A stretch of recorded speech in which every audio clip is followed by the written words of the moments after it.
Olá, sejam todos e todas bem-vindas.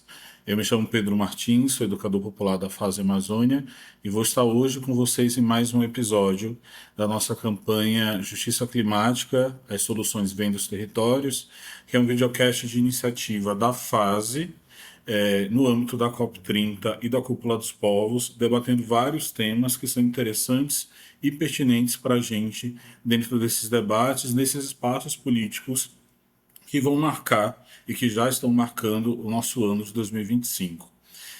O tema de hoje do nosso episódio é o financiamento climático. Esse tema que é muito importante, ele está localizado na centralidade da COP30, mas também da Cúpula dos Povos, dessa iniciativa de movimentos sociais do mundo inteiro, que vai acontecer também em novembro, paralelo à COP, e financiamento climático perpassa vários outros debates de enfrentamento à crise climática nesse momento. E para isso nós vamos contar hoje com duas super convidadas aqui no nosso videocast, a professora Marcela Vecchioni Gonçalves, professora do NAIA da UFPA em Belém, também coordenadora do grupo de pesquisa Resister, uma parceira nossa da fase, e a nossa querida Valéria Carneiro, quilombola lá do Marajó, estado do Pará. Valéria que também é coordenadora do Fundo Comunitário Mises Dudu, uma iniciativa do Movimento Quilombola do estado do Pará. Sejam bem-vindas, Marcela e Valéria. Muito obrigado por estarem aqui hoje conosco.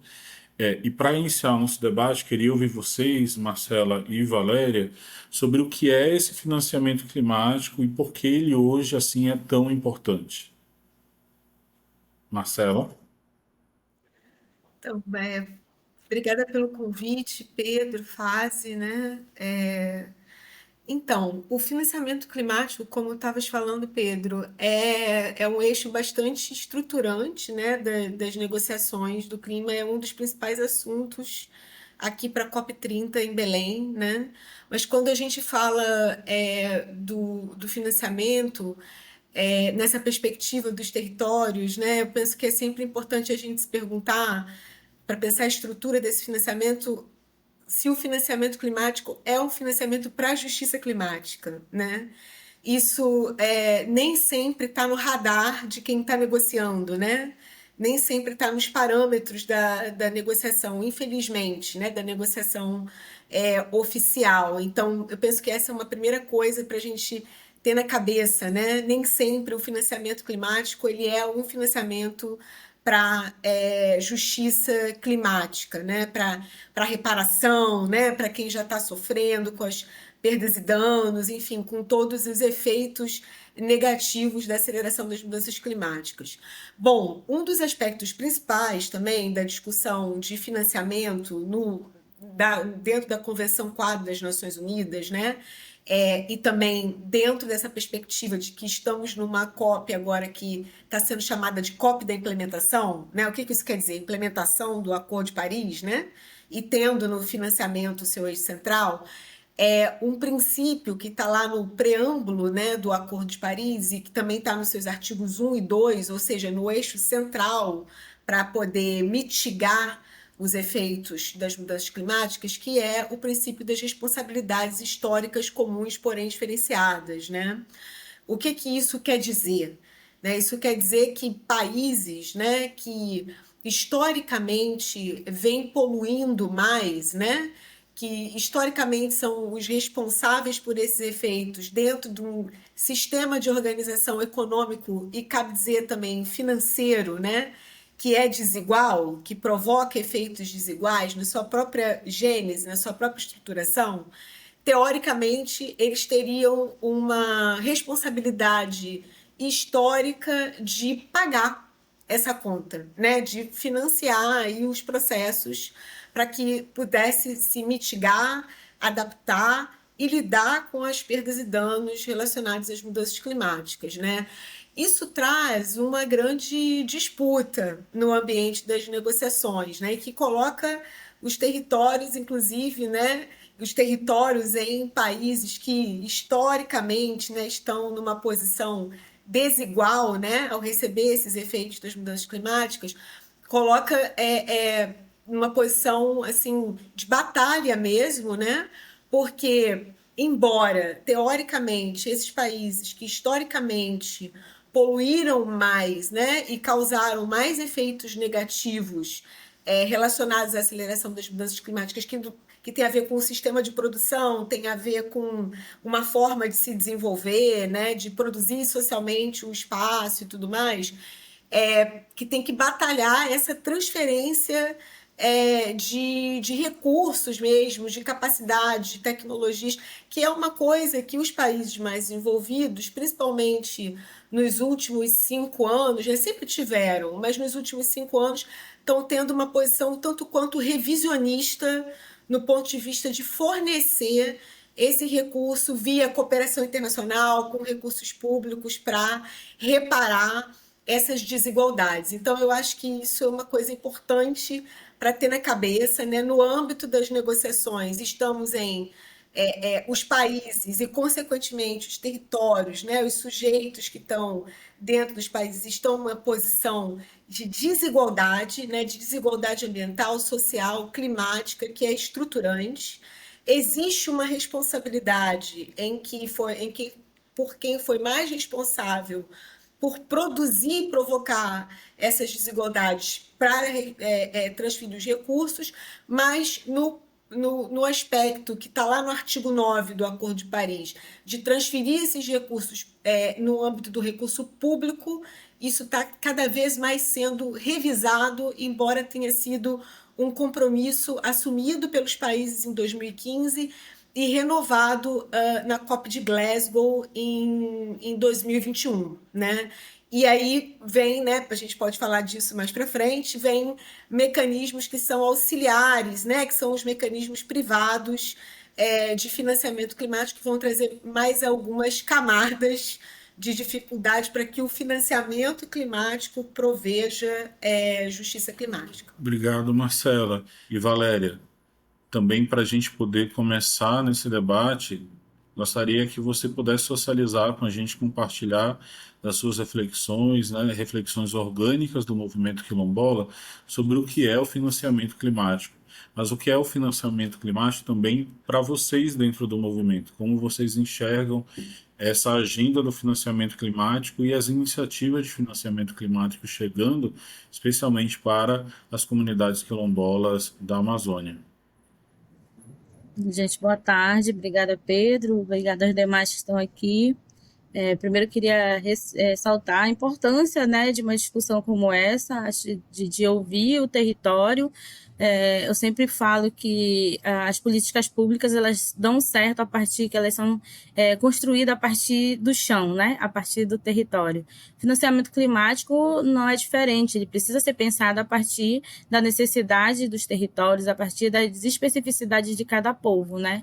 A gente aqui na Amazônia, uma diversidade, né, de povos, de população, e cada um, né, com a sua demanda, que em algum momento elas se juntam, se cruzam, né? Em outros momentos elas são separadas, mas elas não saem do mesmo objetivo, né?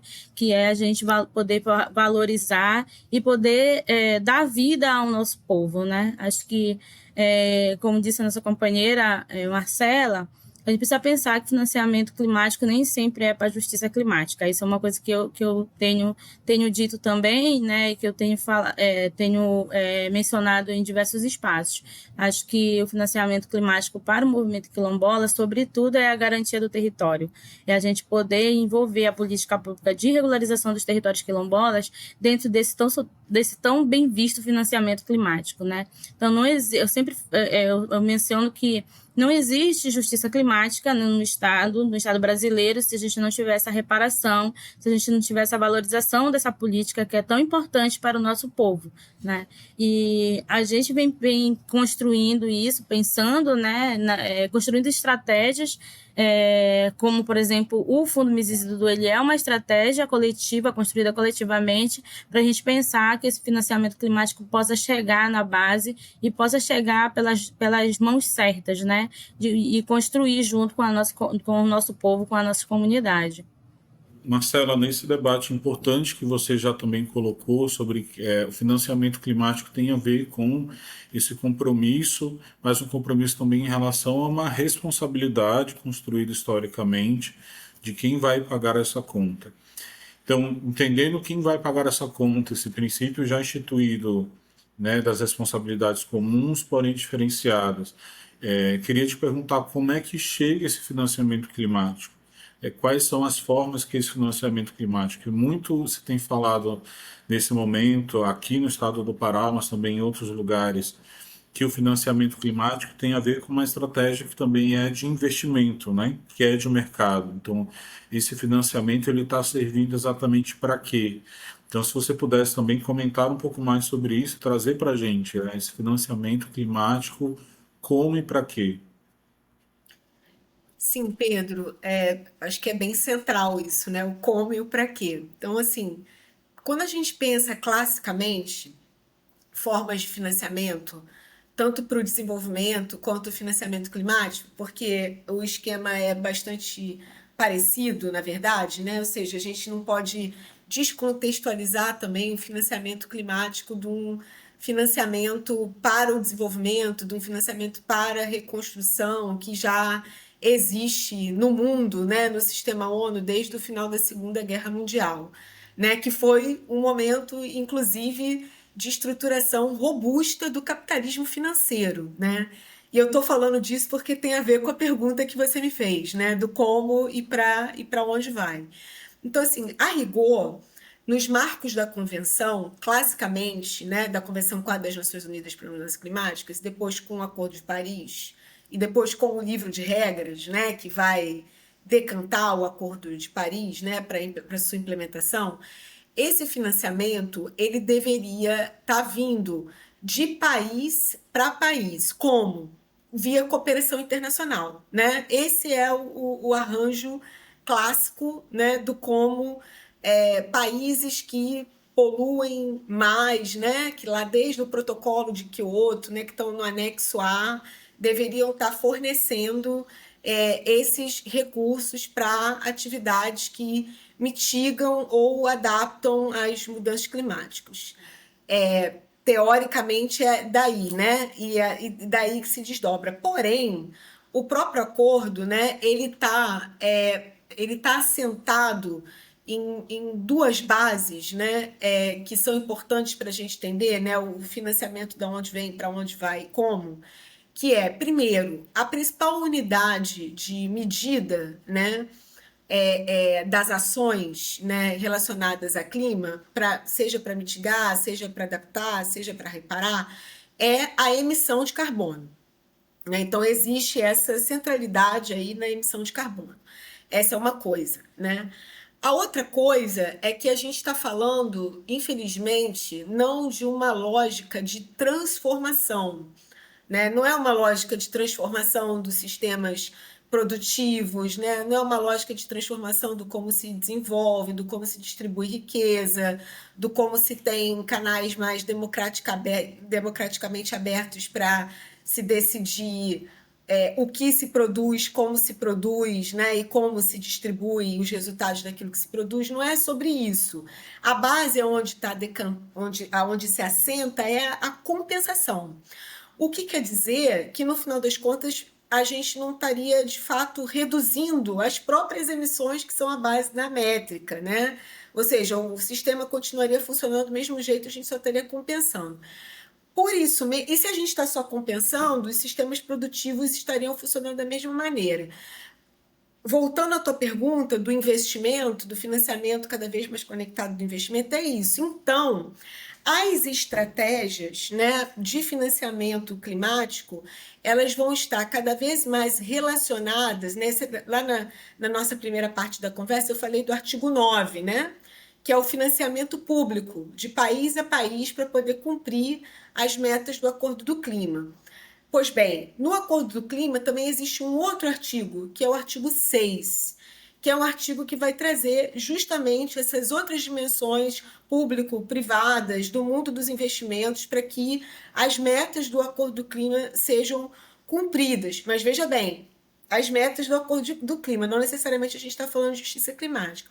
Conectando aquela ideia da compensação e dos sistemas produtivos que eu falava antes, então, dessa maneira, pelo artigo 6, começam a se discutir estratégias, processos, atividades, né, que de fato, o sistema poderia continuar funcionando da maneira que está funcionando, com alguns ajustes produtivos, espaciais, distributivos, mas ajustes que são, na verdade, mínimos, né?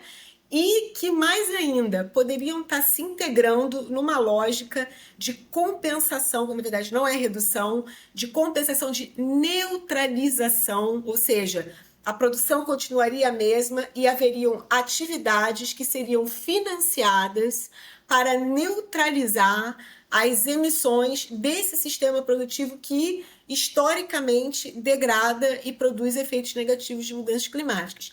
E para isso precisa ser atrativo em termos de investimento. Então, é uma política, digamos, de ganha-ganha, né? Onde estaria se compensando as emissões, mas estaria se gerando lucro, né? Ou seja, gera lucro dos dois lados, investindo nessas ações relacionadas à mitigação e adaptação climática, né? Nesse âmbito, né, o que a gente tem de problema bem sério, e também podemos falar um pouco mais disso mais para frente, para quando a gente falar das expectativas para a COP, né? Tem um fundo, né, que já foi anunciado pelo governo brasileiro, que é o Fundo Florestas Tropicais para Sempre, mas para a gente falar de estrutura, né, qual seria o problema nisso tudo? O problema nisso tudo é porque a lógica produtiva continua a mesma, e além da lógica produtiva continuar a mesma, o que pode ocasionar as mesmas desigualdades historicamente desdobradas, para as quais se aventaram as responsabilidades históricas comuns, porém diferenciadas, do preâmbulo do acordo para lidar com isso, além disso, se juntar com a dinâmica do mercado financeiro. A dinâmica do mercado financeiro, a arquitetura global do mercado financeiro, ela é muito complicada, porque ela parte de um princípio de alienação, né? Ou seja, existe o lastro material, a terra, por exemplo, a floresta, né? Os recursos naturais. Só que isso é alienado na forma de títulos que são trocados de uma perspectiva de direito privado, né? Não uma perspectiva de direito público, e que afasta muito o processo decisório do que se investe, do como se gera mais lucro a partir de um título, cabe dizer, de dívida, né? Se afasta isso, esse processo todo, a tramitação desse processo, você afasta de quem está no lastro, ou seja, na terra, no território, como comunidade na floresta, né? Como povos e comunidades tradicionais, povos indígenas, enfim, você realmente tem um afastamento do controle, do processo decisório relacionado a isso, o que pode ocasionar em imobilização desses territórios do ponto de vista da autonomia da gestão desses territórios por quem está nesses territórios, né? E por fim, quando esses títulos eles são liquidados, né?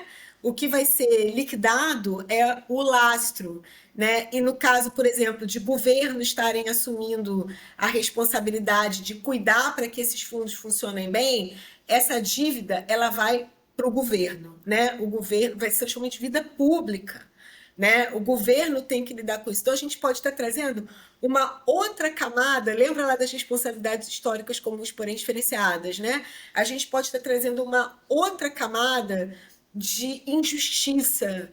E aí não é só climática, de injustiça social, de injustiça histórica, né? Dessas camadas todas que já vêm há muitos anos, né? Pelo menos desde o século XIX, quando o sistema financeiro vai se constituindo da maneira como ele é constituído hoje, a gente pode estar reproduzindo isso nessa forma de angariar o financiamento pelo artigo 6, né? Especificamente nos seus itens 6.2 e 6.4, que vão lidar com os mercados mistos, né?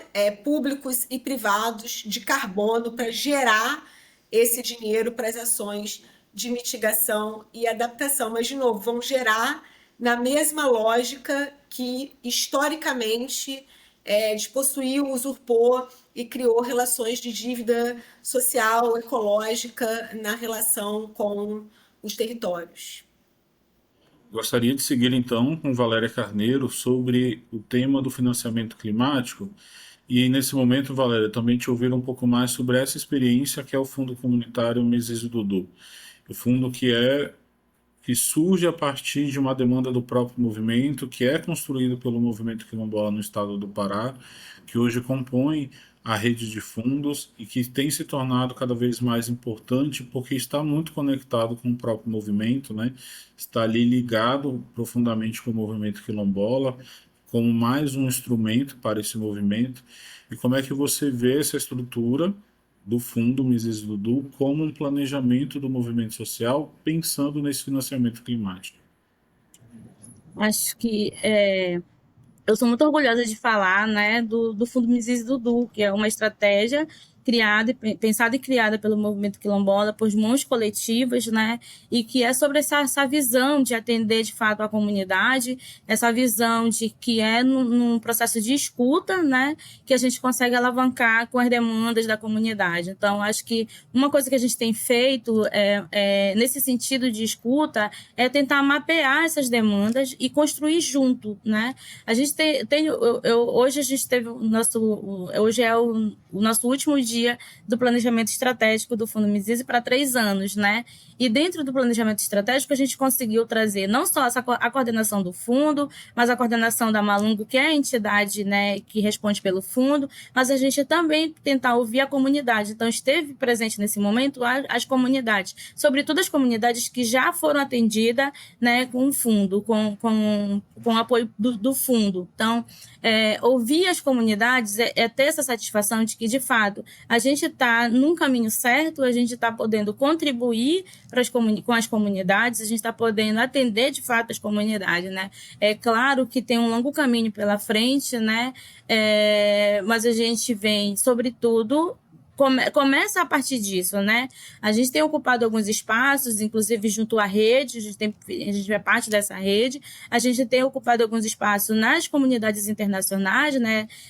Nas estruturas internacionais que tratam de financiamento. A gente esteve como fundo na COP da Biodiversidade, que eu acho que é um espaço muito importante e foi um espaço muito demandado para o fundo. A gente conseguiu colocar ali o objetivo real do fundo e conseguiu construir junto, por exemplo, com o PCN, que está ali na Colômbia, levando a pauta da regularização fundiária, né, muito à frente, e houve muitas entregas, né, na Copa da Biodiversidade, houve entregas de titulação, assim, e eu estive lá naquele momento, né, como fundo, e eu fiquei muito emocionada para ver como que a gente está se organizando, como que a gente está avançando nesse processo de reconhecimento do território, né, seja quilombola, seja afrodescendente, né, como é a nomenclatura, né, da América Latina e do Caribe.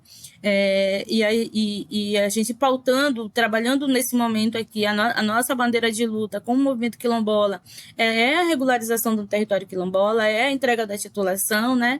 Eu costumo dizer que o estado do Pará é um estado muito vaidoso, né, em dizer que é o estado que mais titula, no entanto, nunca entregou um título na sua totalidade, né? E o movimento quilombola, entendendo a importância disso e sentindo essa necessidade, a gente chega com um mecanismo que de cara já trata da regularização dos territórios, de um projeto que trata a regularização dos territórios e que a gente já consegue muito avançar, inclusive pautando recurso financeiro para desintrusão, né? Que é inovador e que, claro, é desafiador, porque a gente tem aí toda uma legislação, né? E aí a gente tentando, dentro dessa organização de rede, né, de vários fundos, a gente tentando aí ir quebrando essa burocratização e tentando fazer com a flexibilização da legislação para que a gente, de fato, consiga avançar com esse processo, sobretudo o processo de regularizar os territórios.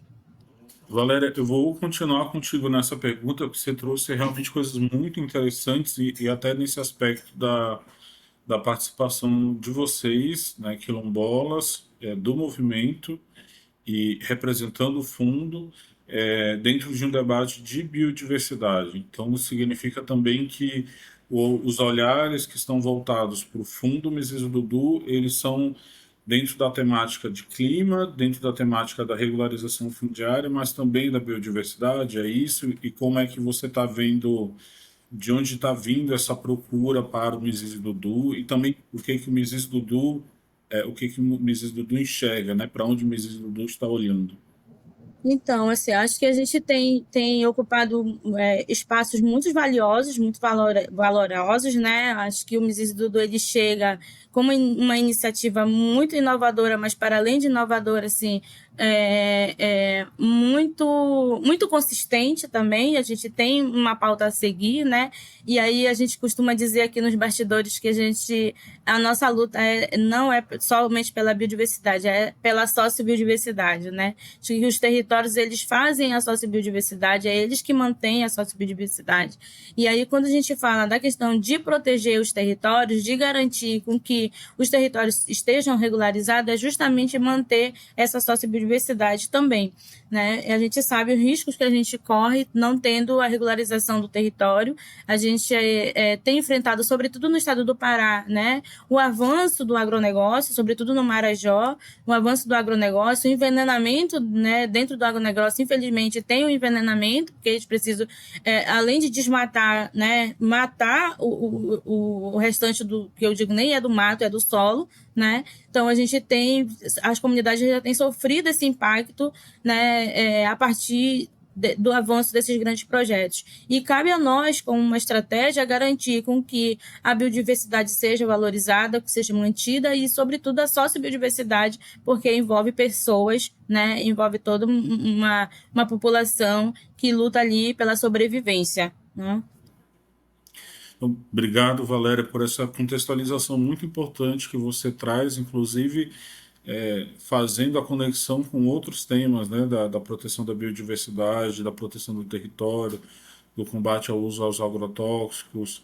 Então, tem muito mais a ver do fundo, dos fundos comunitários e sua relação com os territórios, do que simplesmente questão de emissões de gases de efeito estufa, digamos assim. Tem toda uma contextualização de como esse recurso pode ser aplicado dentro de uma estratégia política pensada por um movimento. Esse ponto tem sido muito importante nesse debate. Nosso debate está avançando muito bem, a gente agora tem esses elementos iniciais sobre o financiamento climático, mas também esse ponto de vista mais crítico.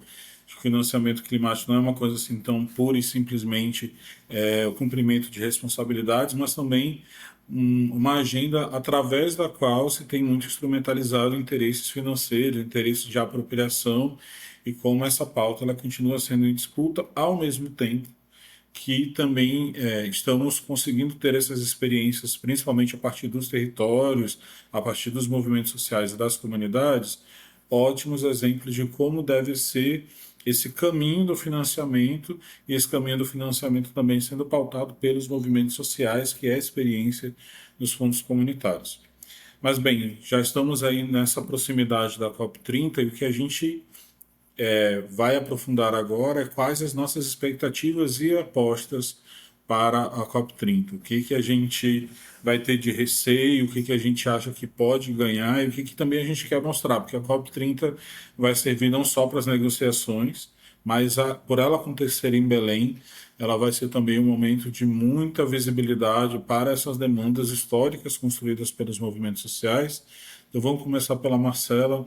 Marcela, também queria te ouvir mais essas apostas, expectativas que você faz para a COP30 e também para a Cúpula dos Povos, que está, nesse momento, sendo um marco da história, né, de conseguir envolver tantos sujeitos para debater clima e debater clima com todas as outras pautas historicamente construídas em conexão, nessa interligação.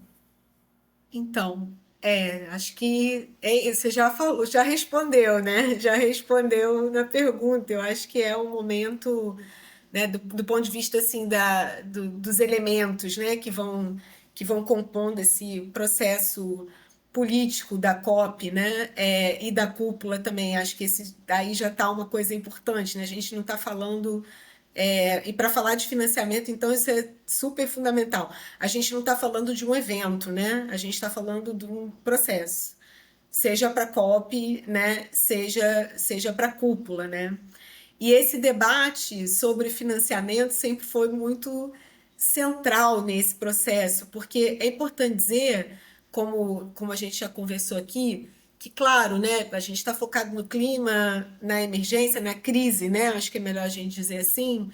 Porém, essa maneira do como se financia, do como se constitui financiamento, é uma disputa desde sempre, né, na pauta climática e também na pauta de todas as convenções ambientais do sistema ONU, né, na de biodiversidade, na de combate à desertificação, né, a gente está vendo aí cada vez mais o próprio sistema e movimentos tentando discutir as três convenções em conjunto, mas também, Pedro, eu acho que tem uma relação com como a gente financia a política pública, sabe?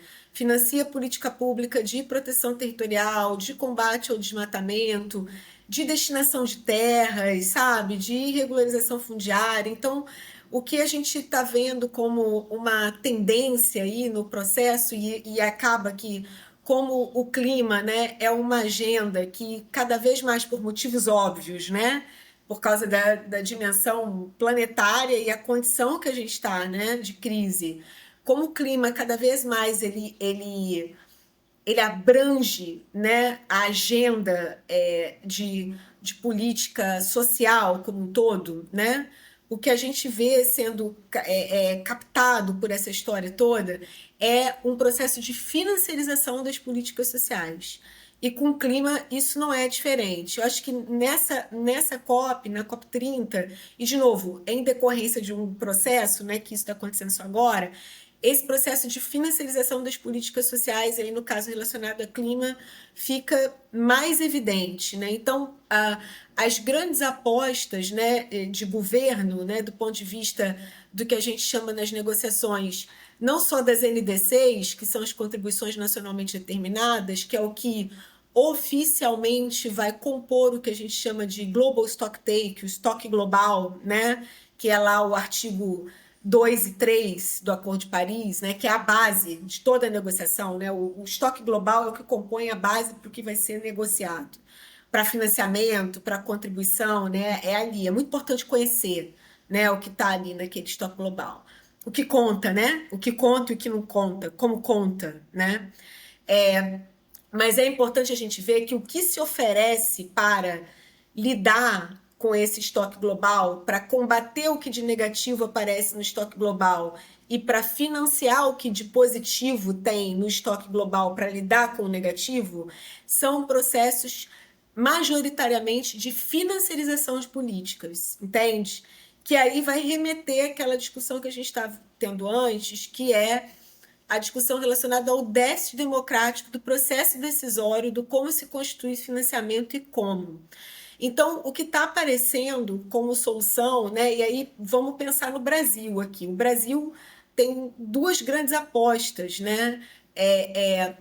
Nesse processo da COP30, né? Uma primeira aposta, que na verdade se conecta à segunda, é a desdobrar, né, aquele que é o grande programa integrador de governo atualmente, que é o Plano de Transformação Ecológica. Então, dentro do Plano de Transformação Ecológica, você vai conectar as finanças públicas do país, né, com uma série de outras políticas públicas de base ambiental, climática e de proteção e conservação da biodiversidade, mas não só para esses temas, mas como esses temas podem compor e angariar financiamento para suportar, no sentido de financiar mesmo, de apoiar todas as políticas sociais do país, né, no âmbito ambiental, na relação com território, com terra, com produção, com tecnologia, né? Então, assim, a gente está falando de uma coisa bem estrutural. Então, é o portfólio do Brasil,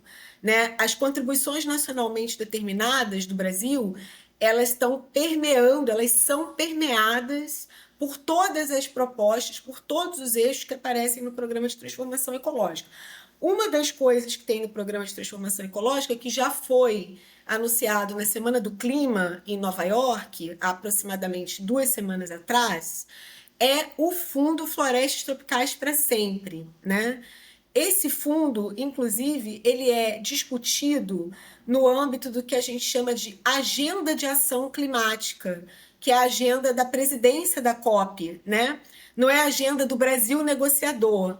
né? Teoricamente, é a agenda que a presidência da COP está colocando como ambição para que os países, no travamento da negociação oficial, possam oferecer aspectos de promover essa ambição para lidar com a crise climática. Então, o Fundo Florestas Tropicais para Sempre é um fundo que se propõe a conectar, né, também conectando a nossa conversa anterior, investimento, né, com transferência de recurso público, mas o Brasil, né, e outros países, mas por enquanto só o Brasil está aparecendo aí nisso, vai funcionar como um garante, né, como um garantidor. O que isso significa em âmbito de financiamento? Que ele está colocando recurso público, né, já colocou aí da ordem de US$ 1 bilhão, para que isso chame o investimento, né?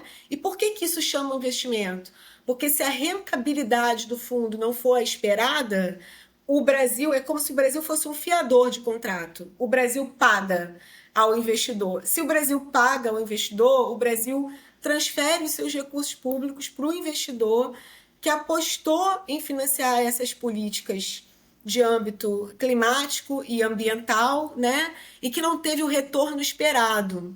Então a gente volta para a mesma arquitetura do sistema financeiro internacional para garantir, ainda que numa agenda de ambição, ainda que não seja agenda oficial, né, a provisão desses recursos. Se coloca que vai haver uma estrutura de um conselho consultivo em que povos indígenas e povos e comunidades tradicionais possam estar presentes nesse conselho consultivo. Mas veja bem, é um conselho consultivo, não é um conselho deliberativo, entende?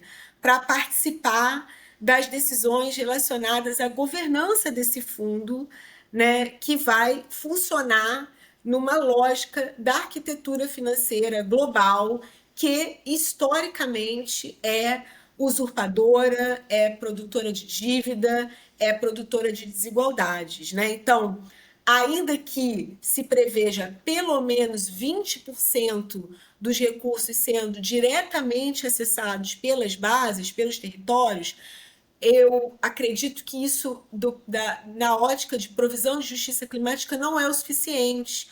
Por quê? Porque ainda há alijamento do processo decisório e, principalmente, existe um problema de origem, sabe? Da onde vêm os recursos, do como as aplicações são feitas, que é nessa arquitetura financeira global que, historicamente, causa muitas injustiças. Então, voltando ao início, não necessariamente as estruturas inovadoras pensadas de financiamento climático serão, né, estruturas de financiamento da justiça climática. Por isso mesmo, a mobilização permanente por um processo não de transição, mas de transformação justa e popular, mobilizado pela cúpula dos povos, inclusive para o financiamento, um eixo central para desdobrar ações de provisão de justiça climática, é absolutamente fundamental nesse momento dessa COP30, onde, junto com o TFFF, várias outras iniciativas vão ser apresentadas. Então, esse estado de mobilização constante, mas também de proposta ativa, né? Como as feitas pela rede de fundos comunitários, né? Valéria vai falar mais disso, né? É muito importante para fazer essa disputa, né?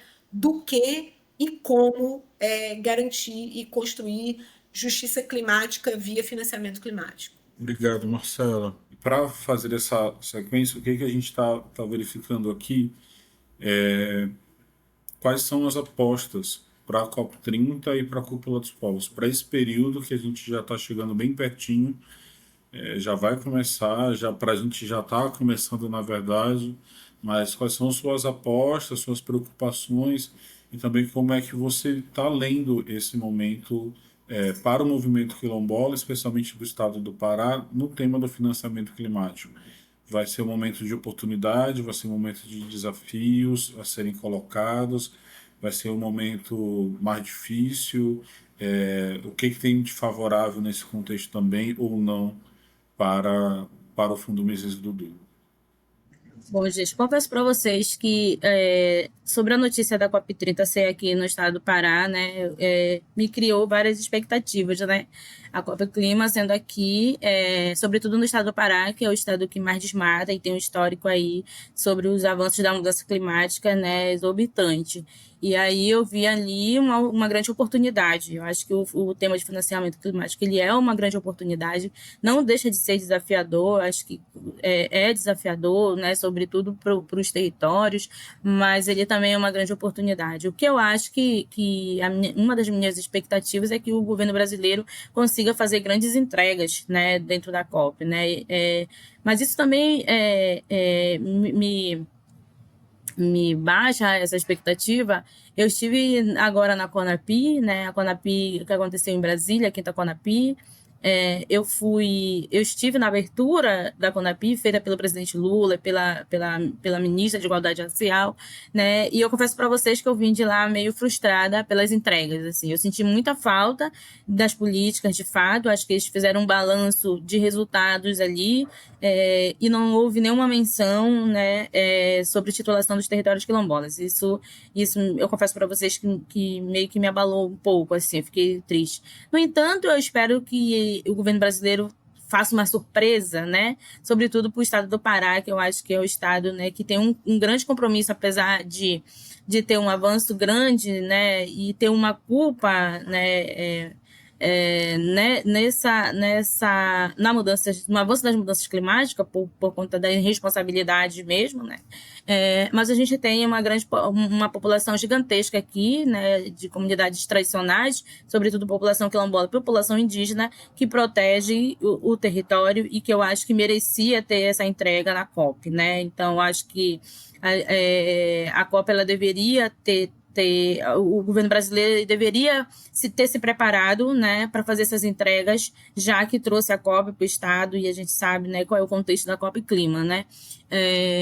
E eu sinceramente espero ter uma surpresa, né, dentro da COP, que eu entendo a COP como um espaço, né, de entregas já. A COP em si ela já é um espaço de entrega. Acho que as construções elas vieram acontecendo, né, em Bonn, em Nova York agora, no próprio CBA que aconteceu em Recife, eu participei do CBA, agora vai acontecer em Brasília, mas o que vem para cá já é muito um resumo de tudo que foi construído, né, ao longo dessas grandes reuniões que aconteceram, né. Eu tinha uma grande expectativa, né, a partir que a gente recebeu a notícia de que a COP30, a COP Clima seria no estado do Pará, seria no Brasil, né, no estado do Pará. Né? E aí eu fiquei tentando, né, relacionar, porque eu sempre faço uma crítica, né, por exemplo, eu participei da COP29, que foi em Azerbaijão, né, tive contato com a COP28, que foi em Dubai, e ambos os países, né, são cidades cinzas, cidades que foram construídas a partir da exploração, né, de alguma coisa, de minério e tal. E aí a gente recebe no Brasil, né, no coração da Amazônia e sobretudo no estado do Pará, um estado, né, que tem uma grande porcentagem de culpa sobre os avanços da mudança climática, né? Ainda assim, a gente tem uma população muito comprometida com o território, nós somos o terceiro estado com o maior número de população tradicional, né? Nós estamos aqui um número de quilombolas significante, né? Segundo o censo. Então, eu tinha expectativa de que nessa COP a gente tivesse entregas do governo brasileiro, sobretudo a titulação dos territórios quilombolas, né? Dentro dessa COP, entre outras entregas para a população tradicional, né? Isso me enfraquece, né, a partir dos resultados do resultado da Conapi, apresentados pela Conapi, na Conapi pelo governo Lula, né, e por ele próprio, né, ele esteve na abertura da Conapi junto com a ministra de Igualdade Racial, junto com vários outros ministros, né, pessoas do governo, e que tiveram houve uma prestação de conta, eu entendi ali que houve uma prestação de conta, mas que essa não teve uma menção para a titulação, né? E eu espero, sinceramente, que a gente tenha uma surpresa dentro da COP30, com que o próprio governo, que o governo brasileiro faça essa entrega, porque eu acho que é muito merecido. Eu acho que a gente já lutou pra caramba, já construiu estratégia, a gente tem feito, tem se construído e reconstruído, né, para que a gente possa garantir o reconhecimento dos territórios.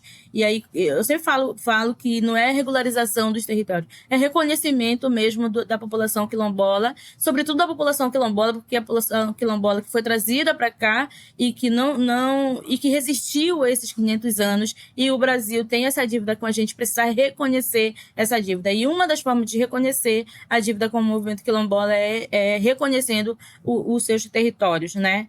Tem um companheiro nosso que fala, que o Galiza, que foi coordenador da Malunga, ele fala assim, a gente não precisa de um pedaço de papel para provar que o território é nosso, né? A gente está ali desde sempre. Então, quem inventou essas ferramentas foi o governo brasileiro. Então, ele precisa agilizar, né? Foi ele que inventou essa política, então ele precisa agilizar. E nós, ainda assim, sabendo disso, nós, Movimento Quilombola, a gente se organiza, né, criando estratégias com que a gente possa avançar, sobretudo agilizar a política de regularização fundiária no Brasil, no estado do Pará.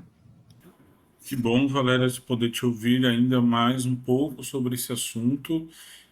Esse aspecto que você traz agora ao final, também sobre o sentido da reparação dentro do debate do financiamento climático, muito importante esse protagonismo do movimento quilombola dentro dessa agenda a nível local, nacional, mas também internacional.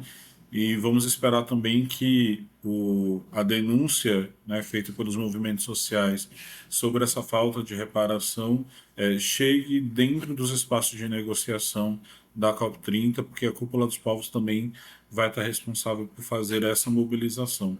Que bom que esse recado já está sendo ecoado cada vez mais, principalmente pelo movimento quilombola, pelo movimento negro de maneira geral. Vou fazer uma perguntinha extra, Valéria, que aí depois a gente decide se entra ou não, tá? Acabamos de ouvir também a professora Marcela Vecchioni tratar desse assunto, que é uma novidade. A gente ainda tem escutado pouco se falar, acho que o que se tem tratado sobre esse assunto é muito mais agora às vésperas da COP30, que é o chamado TFFF, esse instrumento financeiro que está sendo pensado pela liderança do Brasil. Então, o Brasil que está puxando esse assunto desse instrumento financeiro para países com florestas tropicais e subtropicais, chamando a atenção dos países do norte global para que possam fazer investimentos, e vamos ver ainda o que vai ser realmente esse instrumento. Valéria, eu queria saber se essa questão, esse assunto, né, do TFFF, mais uma sigla, que mais que a gente tem na COP é a sigla a ser decifrada. Então, alguém decifrou essa sigla para o movimento quilombola também, já que não foi uma coisa que surgiu do movimento, é uma coisa que vem do governo, que vem de uma iniciativa pensada pelo multilateralismo, pela relação do Brasil com outros países. Alguém chegou a apresentar isso antes para o movimento quilombola, já que, como você falou, dentro dos territórios quilombolas é que existe uma grande quantidade de área de floresta protegida, que faz esse trabalho de conservação dos territórios a partir de suas práticas. Houve algum contato com vocês ou não? E também com a avaliação que vocês estão tendo sobre esse assunto. Para dizer assim que em relação ao TFF, pouco se sabe, movimento quilombola pouco se sabe, pouco tá informado. Acho que o meu primeiro contato com essa informação foi durante a pré-COP da Rede de Fundos em Brasília, que nós realizamos, né? E nós tínhamos lá uma pessoa representando o TFFF, falando um pouco disso. Uma das coisas que nos preocupa muito é sobre a repartição, né? Como que é repartido esse bolo, né? E não é uma coisa que a gente tem aprofundado, não é uma coisa que a gente tem discutido em movimento. Acho que eu estou participando de alguns espaços que está sendo mencionado, e uma das coisas que foi muito discutido é sobre a repartição, né? Esses chamados até 20% para a população tradicional.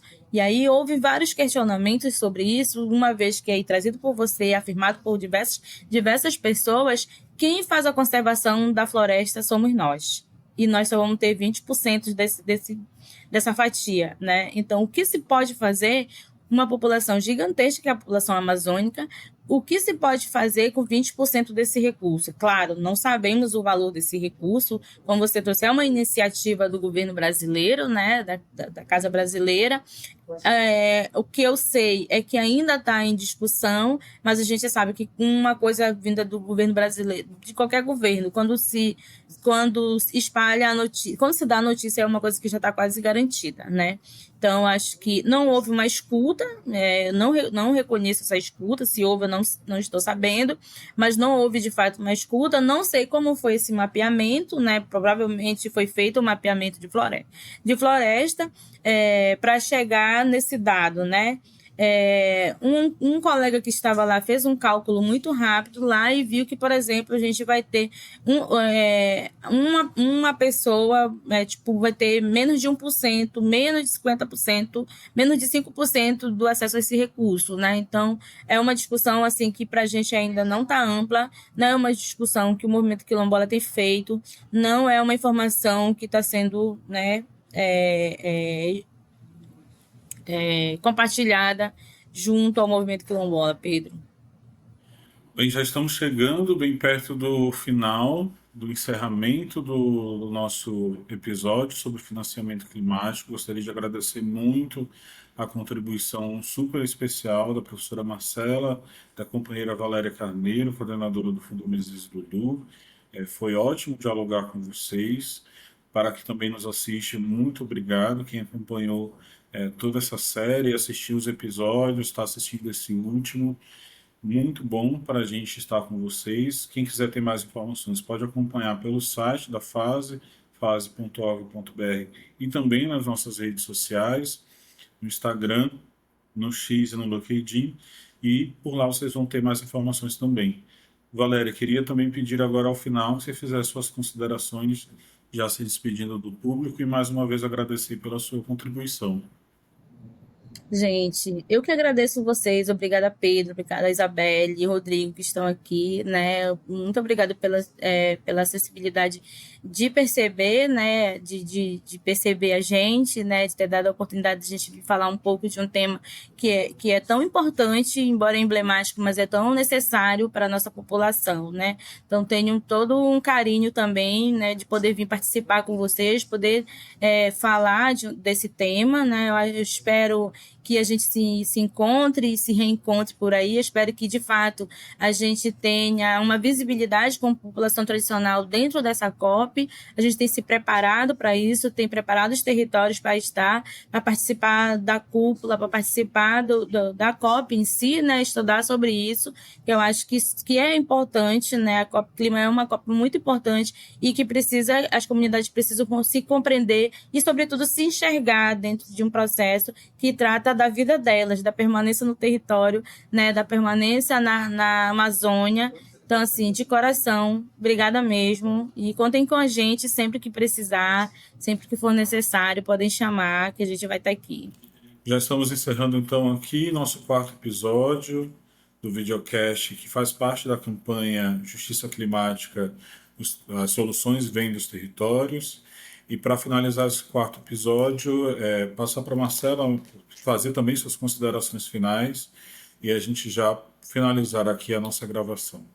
Então, agradecer o convite, né, da fase, da campanha, né, e dizer que, de fato, a gente vai estar num ponto do processo, né, desse longo processo de negociação climática, né, que está completando 30 anos esse ano, mas que é anterior a esses 30 anos, na verdade começou em 1972 em Estocolmo.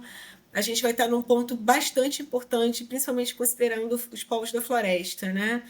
Porque a COP vai ser realizada em Belém, mas também porque vários aspectos que colocam a floresta, os territórios, né? E inclusive as soluções que vêm desses territórios no centro, né? Então, é um processo importante de estar acompanhando e observando para quem está aqui e para quem não está aqui, especialmente depois de quase 6 anos de não realização de Cúpula dos Povos, né?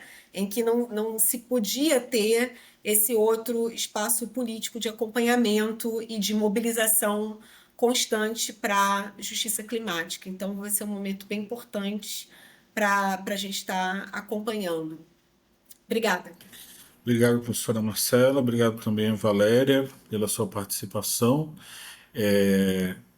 Agradecemos muitíssimo a vocês duas, a todo mundo que colaborou também com a produção desses 4 episódios dessa campanha, dessa iniciativa da fase Justiça Climática, as soluções vêm dos territórios.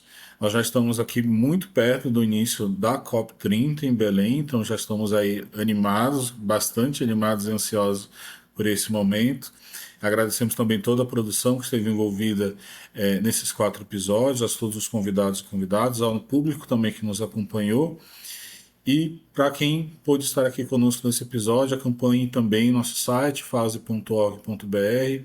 As demais informações também estão nas nossas mídias sociais, no Instagram, @ONGFase, no LinkedIn, Facebook, no X, onde estarão as nossas atualizações sobre a COP30 e a atuação da fase também na Cúpula dos Povos. Muito obrigado.